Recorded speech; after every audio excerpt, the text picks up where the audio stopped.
လက်ထက်စာချုပ်မှာလက်မှတ်ထိုးထားတဲ့မင်္ဂလာတော့မဆောင်ရသေးဘူးတရားဝင်လင်မယားအရာမြောက်ပါသလားအားလုံးပဲမင်္ဂလာပါကျမကတော့တရားလွတ်တော်ရှိနေတော့ချစ်ချစ်ဆန်ဖြစ်ပါတယ်မိကုန်းလေးတစ်ခုမေးမြန်းထားလို့ဖြေကြားပေးချင်ပါတယ်ရှင်မိကုန်းလေးက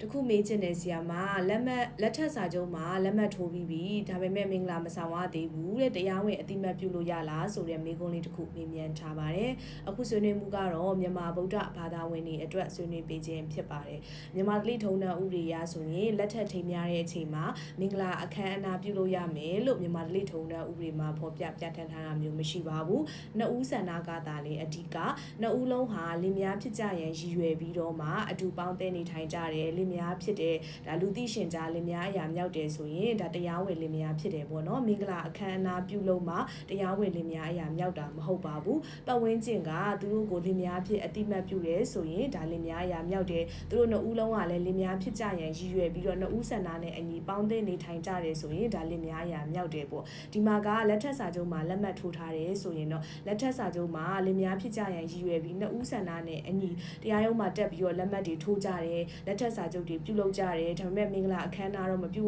လုပ်ရသေးဘူးပေါ့နော်ဒါဆိုရင်ရောလင်မယားအရာမြောက်လားဆိုရင်တော့မြောက်ပါတယ်နှစ်ဦးဆန္ဒနဲ့အညီလင်မယားဖြစ်ကြရန်ရည်ရွယ်ပြီးတော့လွတ်လပ်တဲ့သဘောဆန္ဒနဲ့အညီဒီလက်ထက်စာချုပ်ကိုလက်မှတ်ရေးထိုးခဲ့ကြတယ်ဆိုရင်တော့မင်္ဂလာပွဲမပြုလုပ်ရသေးစေကာမူလင်မယားရာမြောက်တယ်လို့ကျမအနေနဲ့အကြမ်းမြင်လေးဖြေကြားပေးလိုက်ပါတယ်အားလုံးသာပျော်ရွှင်တဲ့နေ့လေးဖြစ်ပါစေ